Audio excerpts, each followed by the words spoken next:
இன்றைக்கி 9th மே Thursday. இன்றைக்கி காலையில் எழுந்திருந்து எல்லாமே எனக்கு ஸ்லோ மோஷனில் நடக்கிற மாதிரியே இருந்துச்சு. எல்லா வேலையும் மெதுவாக தான் பண்ணேன். மதியத்துலேருந்து தான் vlog எடுக்கவே ஸ்டார்ட் பண்ணேன். மதியம் லஞ்சுக்கு கத்திரிக்காய் ரொம்ப குட்டி குட்டி சைஸில் இருந்துச்சு.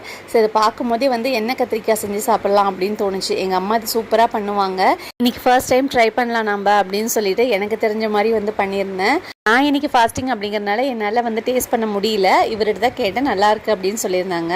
நைட்டு தான் சாப்பிட்டு டேஸ்ட் பார்க்கணும் அப்படின்னு யோசிச்சிருந்தேன். ஈவினிங் ஃபாஸ்டிங்க்கு என்ன பண்ணலாம் அப்படின்னு யோசிக்கும் போது கம்பு மாவு ரொம்ப நாளாக அரைச்சி வச்சது இருந்துச்சு. இதுக்கு மேலே வச்சுருந்தா வேஸ்ட் ஆகிடும் அப்படின்னு சொல்லிட்டு கம்பு மாவு புட்டு பண்ணலாம் அப்படின்னு சொல்லிட்டு யோசிச்சிருந்தேன். ஈவினிங் ஒரு 6 o'clock பண்ணிடணும்னு சொல்லிட்டு பண்ணிவிட்டு நல்லபடியாக சாமி கும்பிட்டு ஃபாஸ்டிங் முடிச்சாச்சு.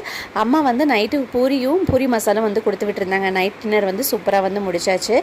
அவ்வளோதாங்க. இது வரைக்கும் என் சேனலை சப்ஸ்கிரைப் பண்ணி சப்போர்ட் பண்ணிக்க ரொம்ப ரொம்ப நன்றி. நாளைக்கு அடுத்த வீடியோவில் பார்க்கலாம்.